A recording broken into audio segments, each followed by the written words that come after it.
Picture this. Someone's at work, normal Tuesday. Then they get called into a conference room. We're restructuring. Today's your last day. Severance, 2 weeks' pay. Rent is $1,200, due in 10 days. They have $340 in their checking account. They don't have $1,200 in cash.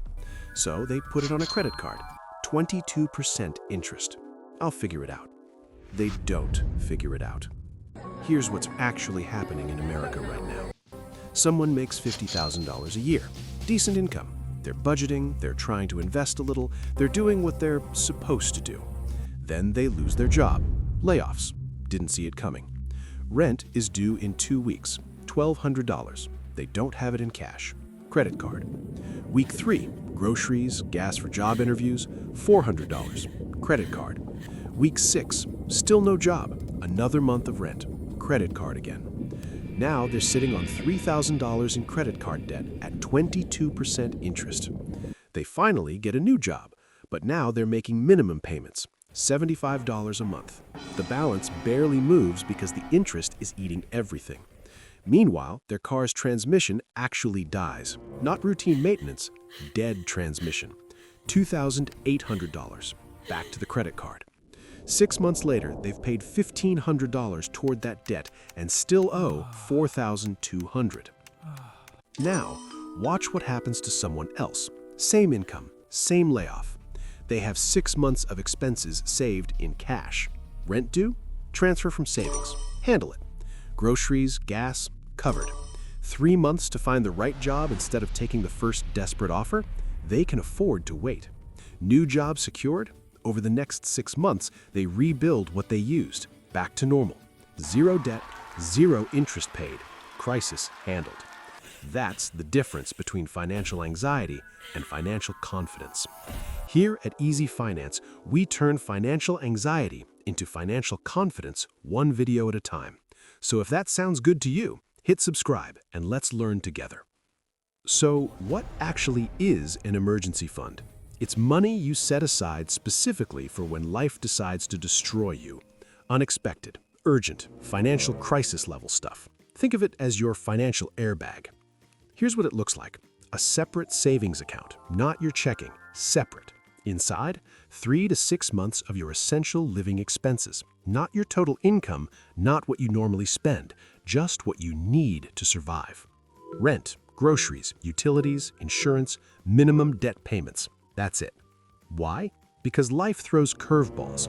You lose your job, medical emergency hits, family crisis 3 states away, and without cash sitting there ready, you're forced into debt. Credit cards at 22% interest, payday loans at 400%, begging family for money. You're solving one problem by creating a worse one. But here's what the emergency fund actually does. With it, crisis hits, transfer money, handle it, rebuild, move on. Without it, crisis hits, credit card, interest compounds, debt spiral, years of your life gone. It's the difference between a bad week and a bad decade. But here's what nobody gets. It's not actually about the money. It's about freedom. Freedom to handle chaos without panic. Freedom to make good decisions instead of desperate ones. Freedom to quit a toxic job because you have 6 months of breathing room. Freedom to say no. Yeah, it's boring. It sits there doing nothing most of the time. And that's exactly why it's one of the most powerful financial tools that exists. Your emergency fund isn't wasted money. It's buying you peace of mind and options when everything else is falling apart. That's what an emergency fund is. All right, so how much are we talking? The formula is simple. Monthly essential expenses times 3 to 6 months. But let's break down what essential expenses actually means. What counts? Rent or mortgage, utilities, basic groceries, not restaurants, car payment or transit, insurance, minimum debt payments, phone. What doesn't count? Netflix, Spotify, subscriptions, restaurants and takeout, shopping and entertainment, gym membership, anything you could immediately stop if you lost your job. Most people think they need more than they actually do. If you normally spend $4,000 a month, your survival expenses might only be $2,500. So let's say it's $2,500 in actual essentials. Times 3 months equals $7,500 if you're low risk, dual income, stable jobs, healthy.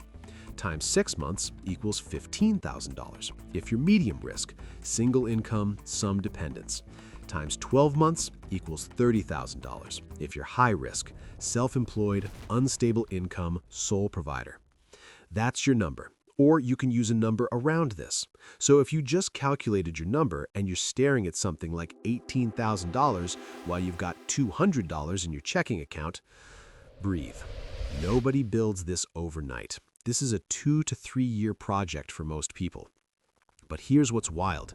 Those 2 to 3 years are passing whether you build this or not. 3 years from now, you'll either have $18,000 in the bank and complete financial security, or you'll still be one car repair away from a debt spiral. Time passes anyway. You just choose what you build with it. So, you're building this fund. Where does the money live? This is where people mess up, so this matters. Not stocks, not crypto, not high-yield investment opportunities, not under your mattress. Boring savings account at an online bank, currently paying around 4 to 5% interest. Marcus, Ally, American Express, Capital One. Pick one, open it online, takes 10 minutes. Why not stocks? Because what happens when you lose your job in 2020 and the market drops 35%? Your $10,000 emergency fund is now $6,500, but you need rent money now, so you sell at a massive loss. That's the opposite of the point. Why not crypto? Your emergency fund losing 60% in 3 months is not the energy we need. Why not checking? Because you'll spend it. Everyone spends it. It's too accessible. The emergency fund needs 3 things. 1, instant access when you actually need it. 2, zero risk of losing value. 3, separated from your regular spending money. High-yield savings account checks all 3 boxes. Pro move, keep it at a different bank than your checking account. Why? Because if it's at the same bank, it's way too easy to transfer money over for non-emergencies. Oh, I'll just borrow $200 for this concert. That's how the fund dies. Make it slightly inconvenient to access. That friction protects you. Okay, so you need $15,000. You have $340 in your account. How does this even work? Forget about $15,000 right now. That number makes people give up before they start. Your first goal is $500. Just $500. This is your small crisis buffer. Flat tire, minor medical bill, small car repair. How to get there? Week 1 to 2, the purge. Look around right now. What do you own that you don't use? Old phone sitting in a drawer? Sell it. $80. Clothes you haven't worn in a year? $120. Books, games, furniture you never use? Another $150. Random electronics? $100. You can hit $450 in 2 weeks selling stuff. Add $50 from cutting literally one thing from your budget for a month, and you're at $500. Weeks 3 to 4, automation starts. Open the high-yield savings account. Transfer the $500 you just made. Set up automatic transfer for whatever you can. $50, $100, $150, the day after your paycheck hits. It happens before you see it, before you can spend it. Month 2 to 6, stack wins. Tax refund hits, straight to emergency fund. Birthday money, emergency fund. Overtime pay, emergency fund. Got a $2 raise? That's $80 more per month pre-tax. Half to emergency fund, half to you. The milestone strategy. Don't think about the full $15,000. That's overwhelming. Think in checkpoints. 500, check. 1,000, 2 to 3 months. 2,500, 6 to 8 months. 5,000, 12 to 14 months. 10,000, 24 months. 15,000, 30 months. Celebrate each one, because each checkpoint is you beating the system that wants to keep you broke. Now, here's where it gets real. If you have credit card debt at 18 to 25% interest, your plan changes. Build the mini $500 to $1,000 fund first, then pause. Attack that credit card debt like your life depends on it, because financially, it does. That interest is killing you. Every month you wait costs you exponentially. Once the high-interest debt is gone, come back and build the full emergency fund. $100 a month equals $15,000 in 12.5 years. Way too slow. $200 a month equals $15,000 in 6.25 years. Still slow, but realistic for most people. $400 a month equals $15,000 in 3.1 years. Realistic for most people. For most people watching this, you're looking at a 2 to 4 year journey. That might sound like forever, but you know what's forever? Working until you're 75 because you never built financial security. 2 to 4 years of focused building and you're protected for life. Let's talk about the ways people sabotage this. Using it for non-emergencies. Concert tickets aren't an emergency. Black Friday sales aren't emergencies. I really want this isn't an emergency. The test. Unexpected plus urgent plus necessary equals emergency. All three have to be yes. Keeping way too much. If you need $12,000 and you've got $40,000 sitting there, you're losing money. Inflation eats 3% per year. Stock market averages 10%. That extra $28,000 could have grown to $130,000 over 20 years. Calculate your number, keep that amount. Everything else should be working for you. Giving up when you have to use it. Someone saves up $3,000. Car needs $2,000 in repairs. They use it. Now they're at $1,000 and thinking, what's the point? Every time I save, something happens. Wrong frame. That $3,000 just saved you from $2,000 of credit card debt at 18% interest. You won. Rebuild it and keep going. Putting it in investments. This one keeps happening, so here it is again. Emergency fund equals boring, safe, liquid savings. Not stocks, not crypto, not opportunities. The person who puts their emergency fund in stocks is the same person who has to sell during a market crash when they lose their job. They lose twice, the job and the investment losses. Don't be that person. Want to know something that might surprise you? Every wealthy person you've ever heard of keeps massive amounts of cash sitting around doing nothing. Warren Buffett's company has $150 billion in cash reserves, not invested, just sitting there. Why would the greatest investor of all time keep that much cash not working? Because cash is power. When the market crashes, he buys. When opportunities appear, he acts. When emergencies hit, corporate or personal, he handles it. He's not trying to maximize every single dollar for returns. He's maximizing optionality. And that's the thing most people miss. The money doing nothing is actually doing everything. It's buying freedom, options, peace, power to act when others are panicking. Think about it like this. Two people, same income, same expenses. Person A, no emergency fund, invests every extra dollar aggressively. Person B, 6 months emergency fund, then invests. Year 5, market crashes 40%. Both lose their jobs the same day.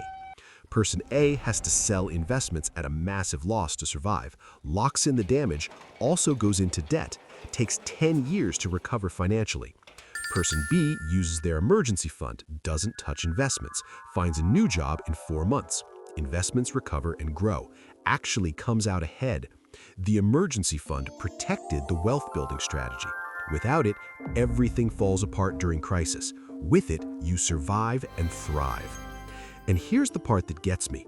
People with emergency funds make better decisions across the board. They negotiate higher salaries because they're not desperate. They leave toxic jobs because they have runway. They invest more aggressively because they know they're protected. They sleep through the night instead of having anxiety attacks about money. That peace, that confidence, that power, can't put a price on it. But if you could, it's worth more than whatever returns you think you're missing by keeping cash in savings. All right, here's what happens in the next 7 days. Calculate monthly survival expenses. Not what you spend, what you need to literally not die. Rent, food, transport, insurance, minimums. Write it down. Multiply by your situation. 3, 6, or 12 months based on your risk level. That's your target number. Open high-yield savings account. Do it online. Marcus, Ally, Capital One, whoever. Takes 10 minutes. Name it emergency fund. Do not touch. Set up automatic transfer. Whatever you can. $25, $50, $100. The day after your paycheck. Automate it. Cut one expense. Find $30 to $50 somewhere in your budget. Redirect it to the fund. Stack this on top of the automatic transfer. The purge. What can you sell? Phone, clothes, furniture, electronics. List it, sell it. Marketplace, eBay, wherever. Take the cash, drop it in the emergency fund. 7 days from now, you'll have calculated your exact number, opened the account, started automated transfers, made your first manual deposit from selling stuff. You'll have gone from zero plan to actively building financial security. And here's what changes. Month 1, you hit $500. First time in your life you have a buffer. Feels different. Month 6, you're at $2,000. Unexpected expense hits, you handle it. No debt. Rebuild. This is new. Month 18, you hit $8,000. Car breaks down, you pay cash. Medical bill, handled. You're sleeping better. Month 30, full 6 months saved. $15,000 in the bank. Toxic manager, you can quit. You have 6 months of runway. Market crashes, cool. Your investments stay invested. Emergency fund covers you. Opportunity appears, you can take it. You're not desperate anymore. You've officially beaten the system that keeps people broke. Look, emergency funds aren't sexy. They're not exciting. You can't flex them on Instagram. Nobody's going to congratulate you for having $15,000 sitting in a savings account doing nothing. But you know what? The people who build wealth, all of them, have this foundation. The people who stay broke, most of them are missing it. That's the difference, right there. And right now, you have a choice. You can close this video, think, yeah, I should probably do that someday, and then never do it. Or you can spend the next 7 days actually building the foundation that changes everything. Those 7 days are passing anyway. What are you building with them?